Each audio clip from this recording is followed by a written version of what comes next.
सोचा जैसे हमारे कल की एक वाक्य थी कि जीवन में संतुष्टि सेटिस्फैक्शन जिंदगी में कभी भी नहीं है, और सेटिस्फैक्शन के लिए हम लोग संतुष्टि एक ऐसा वाक्य है जीवन में जो कि हर कुछ करते रहते हैं फिर भी नहीं। कल आपका जो व्याख्यान था तो दिल को छू गया, और मेरे जीवन में मैं रात भर इतना एग्रेसिव रहा कि इसको मैं रिकॉर्ड करके मैं सुनता रहूँगा जब भी मेरे दिमाग में क्वेश्चन आएगा। आपने कोर्ट की परिभाषा दी, आपने को कोर्ट क्यों होता है, सेटिस्फेक्शन क्या है, इसको मैं चाहता हूँ कि आप पूरा सबसे महत्वपूर्ण है कि मनुष्य अभिप्सा और अभिलाषा, हमेशा उसके मन में कुछ अभिप्सा होती है, कुछ प्राप्त करने की। क्या मनुष्य का मतलब यही अभिलाषा है? हाँ, संसार जो है वह मूवमेंट है, गति। जहाँ गति नहीं है वहाँ संसार है। और मनुष्य में भी अगर जीवन है, प्राण है, स्पंदन है, तो यथास्थिति में स्पंदन नहीं होता, यथास्थिति में चढ़ता है। और अगर डिजायर नहीं होगा, अभिलाषा नहीं होगी, तृष्णा नहीं होगी, तो गति नहीं होगी। गति के को एक चेतसिक व्यापार की अपेक्षा होती है, और वही अभ्यास है। अब महत्वपूर्ण ये है कि अभिलाषा का स्वरूप, अभिलाषा अर्थात अपेक्षा और इच्छा। जब इच्छा होती है तो अपेक्षा होती है। हम किसी से कुछ पाना चाहते हैं तो कुछ पाने में किसी अन्य की भी आवश्यकता होती है। मनुष्य का स्वभाव है कि कुछ कल्पनाएं करना, व्यक्तियों के बारे में भी धारणा बना लेता है, स्थितियों के बारे में भी धारणा बना लेता है। व्यक्तियों और स्थितियों के बारे में धारणा बना लेते हैं, उस धारणा के अनुरूप ही वो घटनाओं को देखना चाहते हैं। अगर उसके अनुरूप नहीं होती है तो वह अपने लिए अनुकूल नहीं होता। सुख और दुख में जो मनुष्य की स्व की संवेदना है, उसका अनुकूल और प्रतिकूल होना होता है। जिसे हम अपने अनुकूल समझते हैं उससे सुखी होते हैं, जिसे हम अपने प्रतिकूल समझते हैं उससे दुखी होते हैं। और अनुकूलता और प्रतिकूलता संपूर्ण मानवीय इतिहास का विचार करें तो ये कोई एक स्थायी चीज नहीं है। आज के परिप्रेक्ष्य में विचार करेंगे तो हमको लगता है कि जो कॉमन मैन है, आम आदमी है, साधारण मनुष्य है, वो कुंठा का, संत्रास का, असंतुष्टि का पुतला हो गया है। इसके पीछे का कारण क्या है? मनुष्य को सिर्फ एक स्वीट पर्सनालिटी के रूप में जो देखा जाए, एक प्रक्रिया है, उसने इसको ज्यादा गहरा किया है।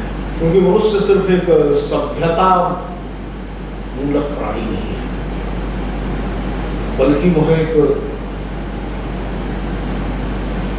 सांस्कृतिक संरचना की मानस का ही प्राणी है। और अच्छा या बुरा समझना यह सभ्यता मूलक नहीं होता है, क्योंकि सभ्यता मूलक जो चीजें हैं वह स्वयं में न्यूट्रल नेचर। टेक्नोलॉजी ने जो कुछ भी पैदा किया है, वो चाहे शासन की व्यवस्था पैदा की हो या हमारे रोजमर्रा के उपभोक्ता सामग्रियों को पैदा किया हो, ये सब कुछ आखिर हमारे अंदर ऐसी कौन सी ग्रंथियां हैं कि हम किसी की कोई ऐसा कार्य करते हैं, किसी सोसाइटी में हम बैठ करके अगर हम कहीं कोई एक अनैतिक कार्य करते हैं, किसी सोसाइटी के लिए बहुत अच्छा होता है, किसी सोसाइटी के लिए बहुत बुरा होता है। स्वतः में कोई चीज न तो अच्छी है न तो बुरी है। पूरे के पूरे सोशल कल्चरल वैल्यूज को, सराउंडिंग्स को देखना पड़ेगा। भगवत गीता में प्रारंभ में ही अर्जुन ने जो सवाल खड़ा किए थे, गीता का रेलेवेंस तो किसी भी सभ्यता मूलक समाज में है और हमेशा रहेगा, इसलिए कि उसमें अर्जुन के सवाल एक आम आदमी के सवाल है, जिसको दुख होता है, जिसको तकलीफ होता है, जिसको उसको जो काम सौंपा गया है उसके प्रति अरुचि होती है, उस काम के दुष्परिणामों की जिसको चिंता होती है, और जो अपने लिए सुख तो चाहता है लेकिन अपनों की कीमत पर अपने लिए सुख नहीं चाहता, इस प्रकार का एक साधारण आदमी है अर्जुन। लेकिन अर्जुन के सवाल बचकाने दिखते हैं, कृष्ण को बचकाने दिखते हैं। कृष्ण को बचकाने इसलिए दिखते हैं कि अर्जुन जो सवाल कर रहा है वो उन परिस्थितियों में खड़े किए जाने वाले सवाल नहीं है। वो सवाल किसी खास सोशल और कल्चरल वैल्यूज व्यक्त हो सकते हैं। वही सवाल खड़े होते हैं, वास्तविक रूप से खड़े होते हैं जब युधिष्ठिर अपने बंधु बांधवों का तर्पण कर रहे होते हैं, जो सवाल अर्जुन ने खड़े किए। लेकिन महाभारत के बीच कर्म क्षेत्र के अंदर जहां पर आपके लिए ड्यूटीज असाइन्ड है, वहां पर यह सवाल करना वस्तुतः एस्केपिंग फ्रॉम द रियलिटीज, वो वास्तविकता से भागना चाहता है। This is not nothing but only want to escape from the reality. आज मनुष्य की जो सर्वाधिक कठिनाई है वह कठिनाई इसी बात की है कि जो दी गई परिस्थितियां हैं, समाज के द्वारा दी गई हो, हमने स्वयं स्वीकार किया हो, राज्य सत्ता के द्वारा दी गई है, उन परिस्थितियों को यथारूप में स्वीकार करते हुए उनके चैलेंजेस को मीट नहीं करना चाहता। इसके पीछे का कारण क्या है?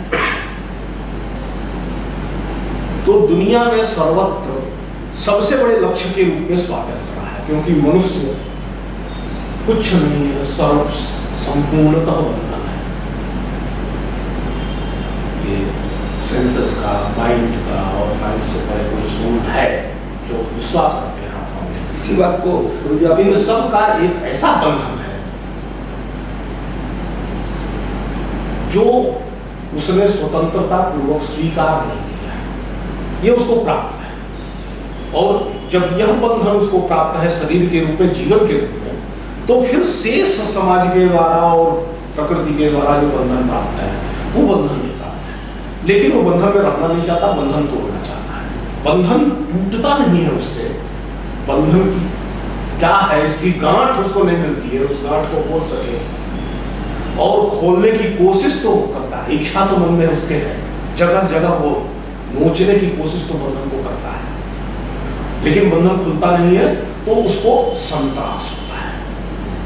Man is condemned to be free. चारपाल साहब की एक पंक्ति बड़ी महत्वपूर्ण है, अभिशप्त है स्वतंत्र होने के लिए, लेकिन विवेक पूर्वक प्रयास न करने के कारण, एक अभिशप्त बाध्यता के कारण से वह स्वतंत्रता की सही दिशा नहीं प्राप्त करता। ये मूल समस्या है वस्तुतः। हम जो कर रहे हैं वह कर्म हमको तभी संतुष्टि प्रदान कर सकता है जब उस कर्म के मूल्य को समझे। बिना मूल्य के कोई चीज बेमानी है। जिसमें वैल्यू है, वो इकोनॉमिक वैल्यू का जो सिद्धांत है, वो सिद्धांत भी इस दृष्टि से उतना ही ठीक है। रसगुल्ले में स्वाद और कीमत दोनों में, मूल्य दोनों में है। हमारी अपनी भूख में, हमारी अपनी भूक्षा में, हमारी अपने डिजायर में कीमत है। जिस क्षण हमारी डिजायर फुलफिल होती है वो मूल्य ही नहीं आता है। भूख की पूर्ति एक अस्थायी घटना है, जिस नाते रसगुल्ले में फिर मूल्य उत्पन्न हो जाता है। मूल्य कुछ देर के लिए समाप्त होता है, फिर उत्पन्न हो जाता है। तो हमें लगता है कि ये जो सातत्य है, कॉन्टिन्यूटी है रसगुल्ले में मूल्य की दृष्टि की, वह रसगुल्ले का मूल्य है, रसगुल्ले का मूल्य नहीं। तो जो हमारी सभ्यता मूलक अवधारणाएं हैं, ये मूल्यवान नहीं है। सभ्यता मूलक अवधारणाओं से हमको जो सुख प्राप्त होता है, जो अनुकूल वेदना प्राप्त होती है, वो मूल्यवान है। अनुकूल वेदना हमको नहीं मिलती है, क्योंकि अनुकूल वेदना का कोई मॉडल आम आदमी के सामने आज नहीं है।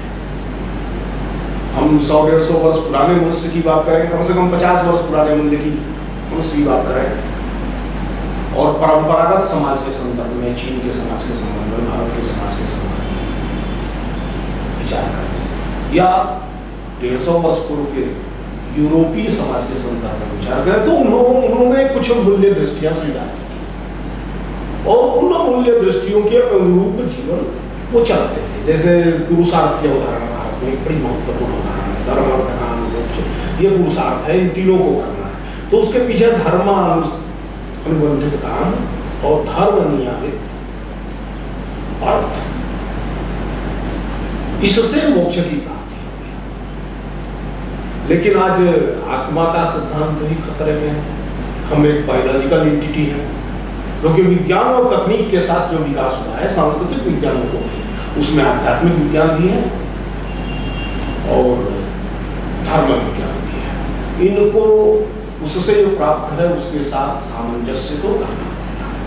ये सामंजस्य नहीं हुआ है, विज्ञान अपने रास्ते पर चल पड़ा, तकनीक अपने रास्ते पर चल पड़ी, और मनुष्य के मन को संतुष्ट करने वाले जो उपकरण थे, स्पिरिचुअलिटी एंड रिलीजन, वह अपने पुराने रास्ते पर चलते रहे। इनके बीच के संवाद का अभाव है। इस नाते आज नैतिक मूल्य भी खतरे में है, जिन्हें हम सामान्य रूप से नैतिक मूल्य कहते हैं। नैतिक मूल्यों का स्पिरिचुअलिटी से, धर्म से कोई लेना देना नहीं है। बहुत सारी ऐसी चीजें हैं कि धर्म में स्वीकार होने के बाद भी अनैतिक है, नैतिक नहीं है।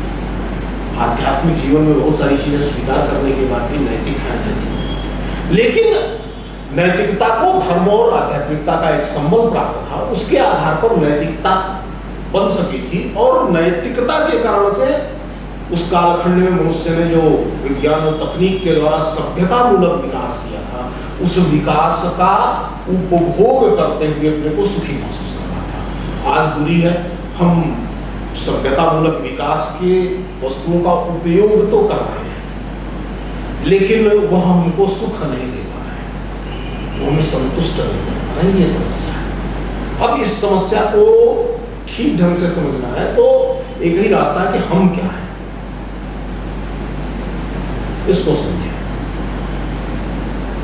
व्यक्ति के बारे में, मनुष्य के बारे में कभी भी एक कोई परिभाषा नहीं बनाई जा सकती है, और उस परिभाषा के अनुसार ही मनुष्य होगा, ऐसा संभव नहीं है। क्योंकि मनुष्य वो प्राणी है जो भी परिभाषा बनाई जाएगी उसको अतिक्रांत कर देगा।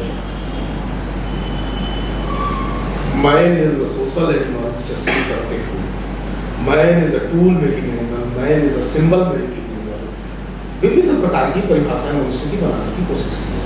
मनुष्य इन सारी परिभाषाओं को तोड़ते हुए नए प्रश्न खड़ा कर रहा है, क्योंकि एक मनुष्य के बारे में जो हम विचार कर रहे हैं वो दूसरे मनुष्य पर उसी रूप में लागू नहीं होता है।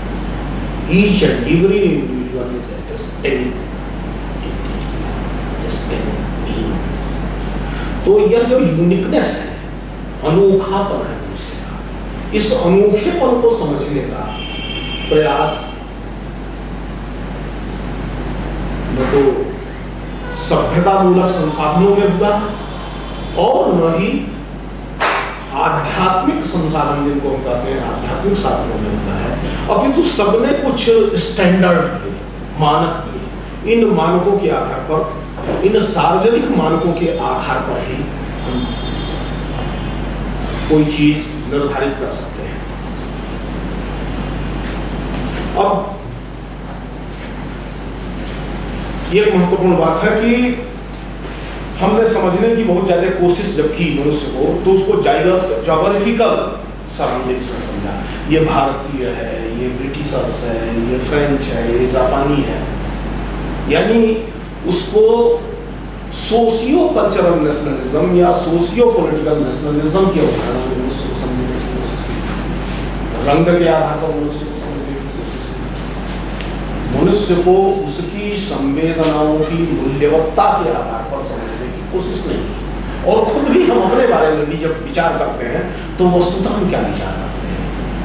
मैं किस कुल का हूं, मैं किस भाषा का हूं, मेरे कुल की परंपराएं क्या है, मेरी भाषा क्या है, मेरे बारे में दूसरों की अपेक्षाएं क्या है। अधिकतम विचार की सीमा इतनी ही होती है। हम क्या हैं और हमारी वास्तविक अभिलाषा क्या है। अभिलाषा विहीन मनुष्य तो संभव नहीं है, ऐषणा विहीन मनुष्य संभव नहीं है। 3 ऐषणाएं, 3 डिजायर्स, 3 लस्ट्स आर इनविटेबल, अनिवार्य है। वह है हर इंसान के अंदर है।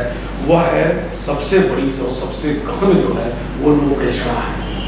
लोक समाज हमको जाने, हमको रिकॉग्नाइज करे। ये recognition, I am something, I am important, I am unique, और हमारों को हमारे हमारा जो इम्पोर्टेंस है उसके अनुसार समझे, हमारी जो यूनिकनेस है उसके अनुसार समझे, हमारे में जो विशिष्टताएं हों उन विशिष्टताओं को समाज में रिकॉग्नाइज करें। एक तो ऐसा नहीं है। दूसरी ऐसा है जो सभ्यता मूलक विवश का परिणाम है कि हम सुख चाहते हैं, कोई भी व्यक्ति दुख नहीं चाहता। मानवीय विकास सुख के लिए की गई खोज का ही विकास है। तो उस सुख को हम कैसे प्राप्त कर सकते हैं और प्राप्त करने के संसाधन क्या होंगे और सुख क्या क्या है, इसकी रचना, इसका हिस्सा है। और तीसरा, मनुष्य अमरत्व देखना चाहता है, कोई मरना नहीं चाहता, सभी अमर होना चाहिए। सबको मालूम है कि हम इस शरीर में, इस देह में अमर नहीं हो सकते, ये टाइम लिमिटेड है। अमृत के लिए उसकी लालसा क्या है? तो वह अपनी संतति में, अपने चित्र में, अपनी छवि में अपने को अमर करने की कोशिश करता है। यही कारण है कि मनुष्य, साधारण मनुष्य अपनी संतति के लिए संपत्ति का भी अर्जन करता है, क्योंकि उसे मालूम है कि मुझे सुख चाहिए तो मेरी संपत्ति को भी सुख चाहिए, मुझे सुख संपत्ति से प्राप्त होने वाला है तो मेरी संतति को भी सुख संपत्ति से प्राप्त होगा। तो इन तीन डिजायर्स के बीच फंसा हुआ जो मनुष्य है, और ये डिजायर्स कैसी है कि एक दूसरे का विरोध करती है। संपत्ति के अर्जन से आप अपनी संतति को अपने अनुरूप तो नहीं बना सकते, क्योंकि वो संपत्ति के अनुरूप बनेगा। संपत्ति के अर्जन से और अपनी संतति मात्र के विकास के आधार पर लोक में अपनी विशिष्टता को, अपने महत्व को तो नहीं स्थापित कर सकते। लेकिन मनुष्य क्या है, इन तीनों ही रास्तों पर एक साथ चलना चाहता है। प्रत्येक व्यक्ति बिना किसी भेदभाव के, किसी में कोई हिस्सा ज्यादा होगा, किसी में कोई हिस्सा नहीं होगा। किसी के लिए संपत्ति का मूल्य संपत्ति और लोक से अधिक होगा, किसी के लिए लोक का महत्व संपत्ति और संतति से अधिक होगा। इस प्रकार से कमोवेश तो होगा। ये कहा जाए कि मनुष्य, दूसरा जो हमारा नेचर है, जो स्वभाव है, वो त्रिगुणात्मक प्रत्येक व्यक्ति का, संपूर्ण सतोगुण का पुतला कोई नहीं है। सिर्फ अच्छा ही होगी, कुछ भी बुराई नहीं होगी, ये तो संभव नहीं है। सिर्फ व्यक्ति में एक्शन ही होगा, भोग की प्रवृत्ति नहीं होगी, ये भी संभव नहीं है। और सिर्फ भोग और तमो वृत्ति ही होगी, यह भी संभव नहीं है। डिग्रीज का डिफरेंस हो सकता है, और इस डिग्रीज के डिफरेंस के कारण ही मनुष्य की यूनिकनेस आती है। इसलिए जब संतुष्टि का कोई रास्ता एक मनुष्य के लिए बताया जाता है, कोई जरूरी नहीं है कि दूसरे मनुष्य पर भी उसी ढंग से ना। तो अब रास्ता क्या है? रास्ता को भी समझना पड़ेगा कि यह जो ज्ञान विज्ञान की विशाल परंपरा है, ज्ञान विज्ञान की परंपरा चाहे जो दे दे, मनुष्य को शांति नहीं दे सकती है। शांति यानी संतुष्टि, शांति नहीं दे सकती है। मुझे इस पर छांदोग्योपनिषद में आई हुई एक कथा बार बार ध्यान आती है। सनत सनंदन सनत कुमार के पास ब्रह्मर्षि नारद गए और उन्होंने कहा, प्रभु मैं बहुत व्यथित हूँ, मैं बहुत अशांत, मुझे शांत चाहिए। एक समझदार आदमी की तरह सनत सनंदन सनत कुमार ने उनसे पूछा कि आपने क्या क्या पढ़ा है, और वेदत्रयी से लेकर के और मेटलर्जी तक ऐसे 60-70 विषयों की सूची नारद बोल गए। मैंने चिकित्सा विज्ञान भी पढ़ा है, मैंने खगोल विज्ञान भी पढ़ा है, मैंने धातु विज्ञान भी पढ़ा है, मैंने वेद पढ़े हैं, मैंने धर्मशास्त्र पढ़ा है, मैंने सभी उपनिषदों का पारायण किया है। जो भी रास्ता ज्ञान विज्ञान का शांति की प्राप्ति के लिए बताया गया सब मैंने पढ़ा है, फिर भी मैं शब्दविद हूँ, मंत्रविद नहीं हूँ। ये शब्दविद होना और मंत्रविद होना, ये उस अर्थ को, शब्द यानी सिंबल्स, हमने प्रतीकों में तो समझ लिया है। मंत्रविद होना यानी अर्थ को ग्रहण करना। जो प्रतीक है वो अर्थ नहीं है, वो अर्थ को दिखाने वाला है, अर्थ को समझाने वाला है, अर्थ को बोधित कराने वाला है। तो अर्थ का बोध जब हो गया तो अर्थ को प्राप्त होना चाहिए। अर्थ जिसको प्राप्त नहीं, तो meaning of the very simple, the very knowledge अगर हमको मिल नहीं रहा है तो और अधिक असंतोष पैदा करेगा। उसकी स्थिति तो दुर्योधन की स्थिति हो जाएगी, जानामि धर्मं न चमेत जानामि पापम न चमेत। और हम सारे लोग लगभग उसी मनोदशा के शिकार हैं। अब ये होगा कैसे? एक नए किस्म का प्रश्न है, पुराने धर्मशास्त्र इसमें काम नहीं देने वाले, चाहे मैं उदाहरण पुराने धर्मशास्त्रों का जितना भी ले आऊं, क्योंकि कुछ मान्यताओं पर आधारित होती है चीजें। सर्टेन पोस्टुलेट्स और compulsory to solve the problem. हम मैथमेटिक्स में भी पोस्टुलेट्स के आगे नहीं बढ़ सकते हैं, फिर जीवन में तो पढ़ना संभव नहीं है। वह मान्यताएं तो धराशायी हुई। आज दुनिया के सभी धर्मशास्त्र, चाहे अमर आत्मा की अमरता का सिद्धांत और आत्मा की अनश्वरता का सिद्धांत जितने चिल्लाते रहे, लेकिन मन में संशय तो है कि आत्मा होती है कि नहीं होती है, क्योंकि विज्ञान के विकास ने आत्मा के ऊपर एक प्रश्न चिन्ह खड़ा कर दिया है। वो एटम्स, मॉलिक्यूल्स और गॉड पार्टिकल तक इतने हिस्से में चीजों को तोड़ चुका है कि यह आत्मा की रचना अभेद्य, अक्लेद्य, सूक्ष्म, अदाह्य, काटा नहीं जा सकता है, छेड़ा नहीं जा सकता है, सुखाया नहीं जा सकता है, जलाया नहीं जा सकता है। इस प्रकार की जो कूटस्थ नित्य आत्मा है, अपरिवर्तनशील आत्मा है, उस आत्मा की अवधारणा पर प्रत्येक मनुष्य के मन में एक प्रश्न चिन्ह तो है। धर्म भीरू होने के नाते कोई ये खड़ा करे, कोई ना खड़ा करे। यह जो हमारी कंडीशनिंग है, सोशल कंडीशनिंग, हमने किसी निश्चित धर्म संस्थान में जन्म लिया है, उसकी बाध्यताएं कुल और परिवार से प्राप्त बाह्य संस्कार और उन संस्कारों के कारण हो सकता है कि हम प्रश्न न कर रहे हैं, लेकिन मन के किसी कोने में, बुद्धि में कहीं ना कहीं यह प्रश्न है। और जब तक हमारी पूर्व मान्यताओं के पर हमारी अविचल श्रद्धा नहीं होगी, तब तक वह पूर्व मान्यताएं समाधान की ओर हमें नहीं ले जा सकेगी।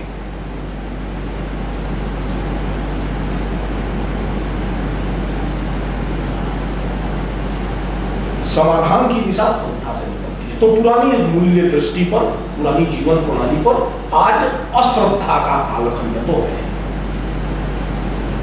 और नई मूल्य दृष्टि का निर्माण नहीं हो सका है। उसके पीछे का कारण क्या है कि मूल्य दृष्टि का निर्माण मनुष्य की अपनी चेतना में होता है। शुद्ध बुद्ध चेतन